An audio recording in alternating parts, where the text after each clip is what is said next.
Hello friend, मैं आनंद राज। आप सबको देखिए, बिहार यूनिवर्सिटी का मेथड का एग्ज़ाम होने वाला है आपका 1 तारीख को। तो इसमें आपका हम हिस्ट्री का, physical science, biological science, math का ये सब का कर दिए थे। आज हम आपका जो इकोनॉमिक्स है, समझे, इकोनॉमिक्स का, ज्योग्राफी का, सिविक्स का, होम साइंस का, हिंदी, इंग्लिश, समझे, संस्कृत का, ये सब जो भी आपका बाकी था सबका इसमें वीडियो में मिल जाएगा। तो चलिए इकोनॉमिक्स का स्टार्ट करते हैं। पहला है कि देखिए, आपका 3 यूनिट में आपको पहले बताया था 10 क्वेश्चन आपका रहेगा, सॉरी 6 क्वेश्चन रहेगा और प्रत्येक यूनिट से एक एक प्रश्न का चयन करते हुए कुल 3 प्रश्नों का उत्तर देना है। 40 नंबर का होता है मेथड और इसमें आपको 3 घंटा टाइम मिलता है। चलिए स्टार्ट करते हैं कि अर्थशास्त्र शिक्षण के अर्थ प्रकृति क्षेत्र महत्व का वर्णन करें। दूसरा क्वेश्चन है सहसंबंध क्या है, अर्थशास्त्र किस प्रकार अन्य विद्यालय विषयों से संबंधित हो सकता है। और एक्स्ट्रा में क्वेश्चन है कि अर्थशास्त्र शिक्षण का उद्देश्य ब्लूम के नहीं, ब्लूम टेक्नोमी को लिखना है। अब आते हैं हम लोग यूनिट 2 में। क्वेश्चन है पटचर्या को परिभाषित कीजिए, माध्यमिक स्तर पर पटचर्या निर्माण के क्या क्या सिद्धांत हैं। अब आते हैं अगला चौथा क्वेश्चन है कि एक अच्छे अर्थशास्त्र के शिक्षक या पाठ्यपुस्तक के कौन कौन से गुण एवं विशेषता है। अब एक्स्ट्रा में आते हैं कि अर्थशास्त्र शिक्षण के क्षेत्र में पाठ्यक्रम सुधार में एनसीए 2005 के सुझाव का वर्णन करें। अब आते हैं 5वां क्वेश्चन कि अर्थशास्त्र शिक्षण की विभिन्न शिक्षण विधियों का वर्णन करें। और छठा है निम्न पर संक्षिप्त टिप्पणी लिखे, सर्वेक्षण विधि, समस्या समाधान विधि, योजना या परियोजना विधि, शिक्षण सहायक सामग्री के बारे में लिखा। अब आते हैं हिंदी मेथड में कि भाषा को परिभाषित करते हुए हिंदी शिक्षण के उद्देश्यों और लक्ष्यों पर प्रकाश डालें। दूसरा क्वेश्चन है मातृभाषा का अर्थ स्पष्ट करते हुए अध्ययन अध्यापन में मातृभाषा की उपयुक्तता एवं महत्व पर प्रकाश डालें। यूनिट 2 का क्वेश्चन है हिंदी भाषा शिक्षण में पाठ्य पुस्तकों या शिक्षकों के गुणों एवं विशेषता बताइए। चौथा है पाठ्यक्रम को परिभाषित कीजिए, पटचर्या के विभिन्न सिद्धांत क्या है। यूनिट 3 में आते हैं हम लोग कविता या कहानी शिक्षण पर आधारित एक पाठ्य योजना का निर्माण कीजिए। छठा है कि इन 2 पर संक्षिप्त टिप्पणी लिखे। संविधान में भाषा संबंधी संवैधानिक प्रावधान, अनुच्छेद 343 से 351। हिंदी भाषा शिक्षण की विभिन्न शिक्षण विधि, हिंदी भाषा शिक्षण में व्याकरण का महत्व। अब आते हैं सिविक्स, नागरिक शास्त्र से आप क्या समझते हैं। माध्यमिक स्तर पर नागरिक शास्त्र शिक्षण के प्रकृति क्षेत्र, अब सिविक्स का है प्रकृति क्षेत्र महत्व का उद्देश्य का वर्णन करें। दूसरा है सहसंबंध क्या है, नागरिक शास्त्र का विभिन्न विषयों के साथ सहसंबंध वर्णन करें। यूनिट 2 का तीसरा क्वेश्चन है पटचर्या को परिभाषित करें, पटचर्या निर्माण के सिद्धांत का वर्णन करें। चौथा क्वेश्चन है नागरिक शास्त्र शिक्षण के पाठ्यक्रम के संदर्भ में एनसीए 2005 का वर्णन करें। एक्स्ट्रा में क्वेश्चन है कि नागरिक शास्त्र शिक्षण के शिक्षक या पाठ्यपुस्तक के गुण एवं विशेषता का वर्णन करें। यूनिट 3 का क्वेश्चन है नागरिक शास्त्र शिक्षण की विभिन्न शिक्षण विधि का वर्णन करें। कक्षा 10 के लिए नागरिक शास्त्र शिक्षण का पाठ्य योजना बनाइए। और एक्स्ट्रा में है नागरिक शास्त्र शिक्षण के विभिन्न शिक्षण सामग्रियों का वर्णन करें। अब आते हैं ज्योग्राफी में, तो भूगोल के प्रकृति क्षेत्र लक्ष्य एवं उद्देश्य क्या है। दूसरा क्वेश्चन है सहसंबंध से आप क्या समझते हैं, भूगोल का अन्य विषयों के साथ क्या संबंध है। यूनिट एक्स्ट्रा में क्वेश्चन है ब्लूम के शैक्षिक उद्देश्यों का वर्गीकरण कीजिए।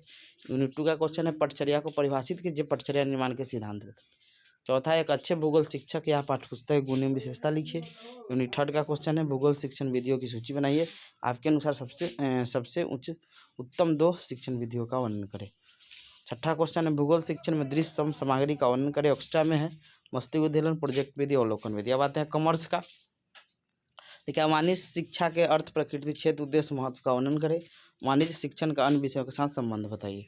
दूसरा का क्वेश्चन है वाणिज्य शिक्षण के विभिन्न शिक्षण विधियों का वर्णन करें। एक अच्छे वाणिज्य शिक्षण के पाठ्यपुस्तक या शिक्षक के गुण एवं विशेषता का वर्णन। एक्स्ट्रा में क्वेश्चन है पटचर्या को परिभाषित करें, पटचर्या निर्माण के सिद्धांत का वर्णन करें। यूनिट 3 में आते हैं वाणिज्य शिक्षण में शिक्षण सहायक सामग्री का वर्णन करें। और छठा है प्रोजेक्ट विधि क्या है, वाणिज्य में के शिक्षण में यह किस प्रकार प्रयुक्त है। अब आते हैं इंग्लिश 7 है, what are the major aim and the objectives of teaching English at the secondary level, what are the advantage and importance of English in the context of Bihar. Unit 2 का है discuss the qualities and qualification of a successful English teacher. चौथा है discuss about curriculum, what are the principle of curriculum construction. Unit 3 का question है what shorts note any two direct method translation. English कौन कौन शिक्षण विधि से पढ़ा उसको मेथड को लिखना है, translation method, lecture method, grammar translation method. छठा है discuss verify the conceptual provision यानी संविधान में and policy of language education in India. अब आते हैं हम लोग होम साइंस में, तो गृह विज्ञान के प्रकृति क्षेत्र में उद्देश्य का वर्णन करें। गृह विज्ञान को परिभाषित कीजिए तथा माध्यमिक विद्यालय में गृह विज्ञान शिक्षण के उद्देश्य का वर्णन करें। तीसरा स्वास्थ्य एवं स्वच्छता से आप क्या समझते हैं? इसका अध्ययन हेतु गृह विज्ञान का अध्ययन क्यों किया जाता है? यूनिट 2 का क्वेश्चन है, पटचर्या को परिभाषित करें। आप माध्यमिक स्तर के लिए गृह विज्ञान का पटचर्या बनाते समय किन किन सिद्धांतों को ध्यान में रखेंगे? अगला है, एक अच्छी गृह विज्ञान पाठ्यपुस्तक की क्या क्या विशेषता है, विस्तार पूर्वक बताइए। गृह विज्ञान विषय, अगला है, विषय में मूल्यांकन का स्वरूप कैसा होना चाहिए?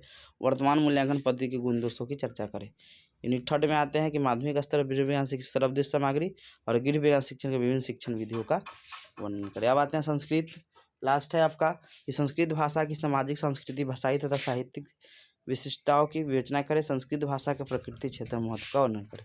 प्राचीन तथा शास्त्रीय भाषाओं के शिक्षण की चुनौतियों तथा सिद्धांतों की विवेचना करें। यूनिट 2 का है, संस्कृत भाषा के पाठ्यपुस्तक के महत्व एवं गुणों को विवेचना करें। अगला है, माध्यमिक कक्षाओं के लिए सीबीएसई के वर्तमान संस्कृत पाठ्यक्रम की आलोचनात्मक विवेचना कीजिए। और यूनिट 3 का है, संस्कृत भाषा शिक्षण में प्रयोग की जाने वाली विधियों तथा परिविधियों का वर्णन करें। और 7वां है, संस्कृत काव्य के शिक्षण के क्या उद्देश्य है?